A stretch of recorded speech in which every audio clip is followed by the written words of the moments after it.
Hello everybody, welcome to the video. Hopefully you're all having amazing creative days. Happy holidays to those of you who celebrate, and if you don't, happy whatever you do. But yeah, so today we're gonna be talking about the EOS R5 Mark II and a menu setting which allows you to save and load camera settings to a memory card, an SD card to be specific. Or I guess you could use a CF Express card, but that would be a really expensive way of doing it.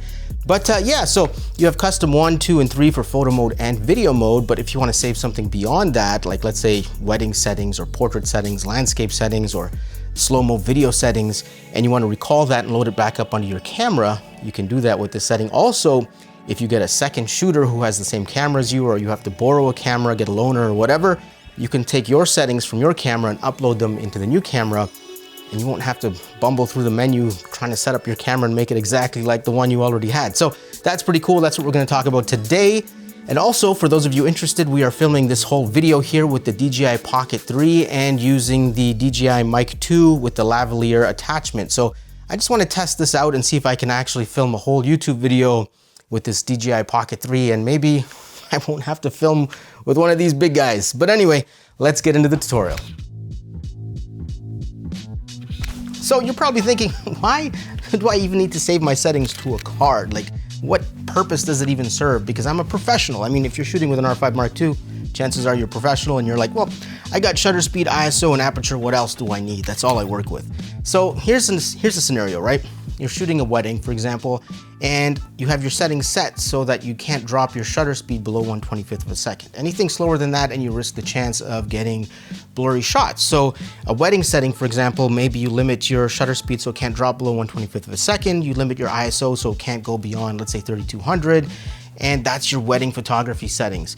But in your creative world where you experiment with models and take photos or whatever, in your creative world, maybe you want to drag your shutter. Maybe you want a 30-second exposure or a 1-second exposure. Maybe you want your ISO to go high. So you could have settings, you could leave your camera like setting free when you're creative and playing with your camera and doing your own work.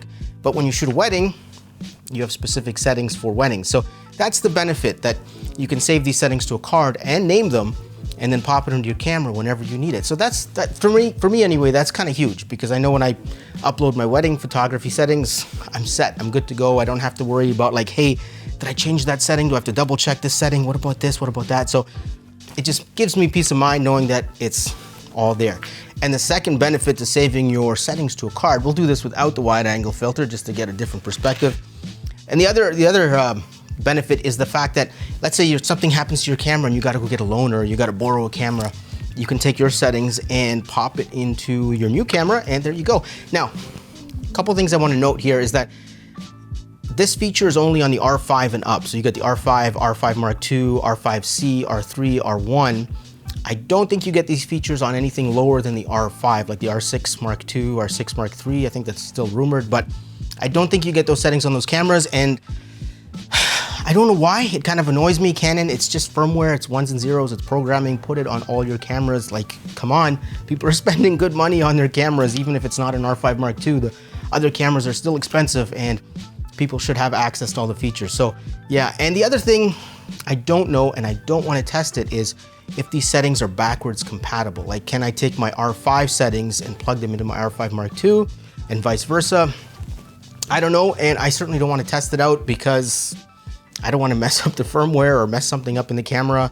I don't think anything would happen, but still, this is my money maker. This is how I pay my bills, so I don't want to mess around with it. So I don't know the answer to that question, if that's a question you have. The other thing too is if you format the card, obviously they're gone. You lose all the settings, but it's a file on your SD card. So if anything, you can save it to your SD card, migrate it to your computer, and just keep it there. And then when you need it, you can load it back onto the card and put it onto the camera. Another thing to note is that yes, you can shoot photos with the card that has your settings saved to it. It's in a different folder, so it doesn't affect the photos and your ability to take photos or videos on the camera.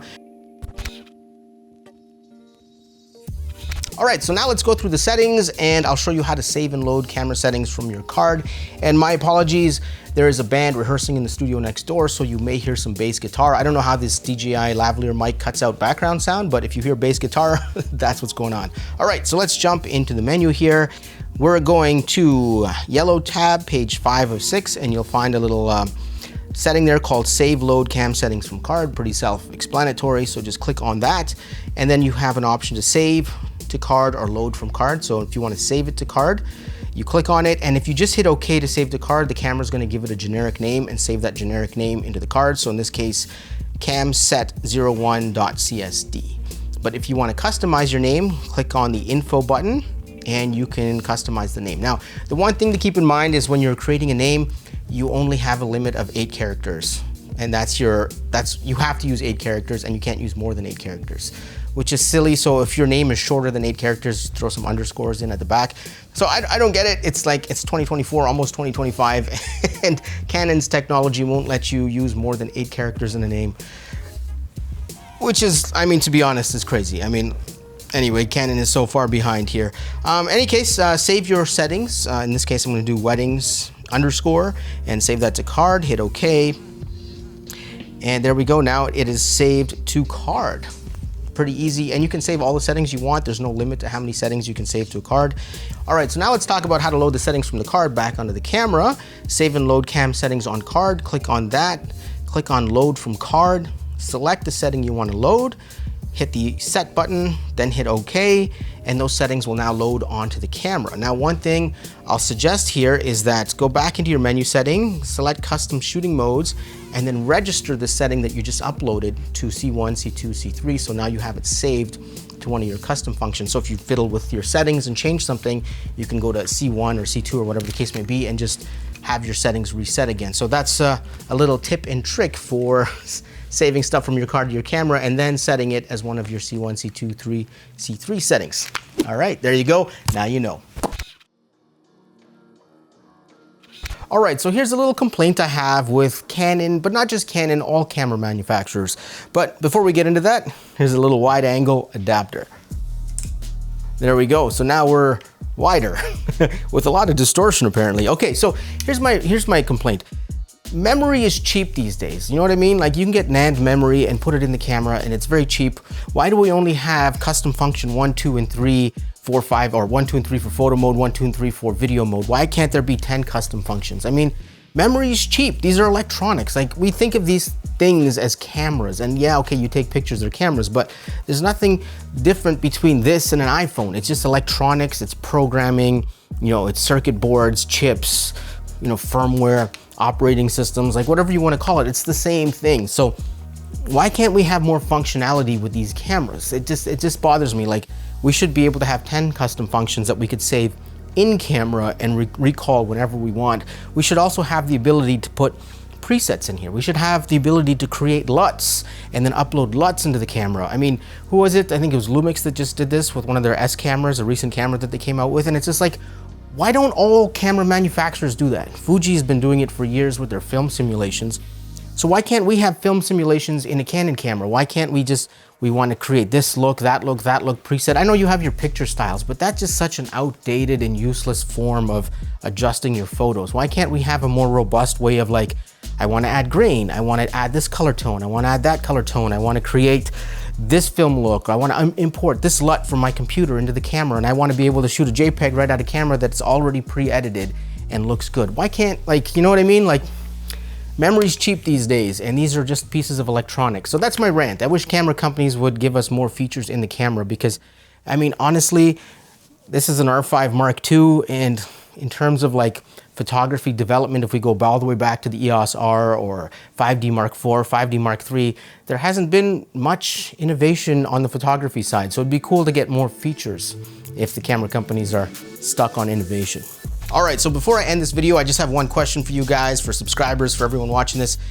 If you're familiar with my previous content and you're watching this content, is the DJI Pocket 3 a step down in quality from my previous videos? I'll throw on the wide angle adapter here.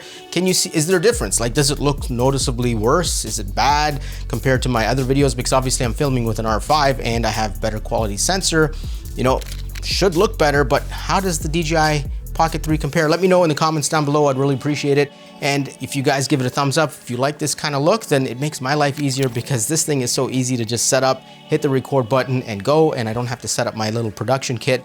So it definitely makes my life easier. So with that being said, this video is over. Thank you for watching all the way to the end. If you have any questions or comments, leave them down in the comments and I'll get back to you as soon as I can. And yeah, if you're into Canon EOS R5 Mark II and you're looking for tips and tricks videos, how-to videos, photography tutorials, that kind of thing, definitely subscribe to the channel, and I will see you guys in the next video.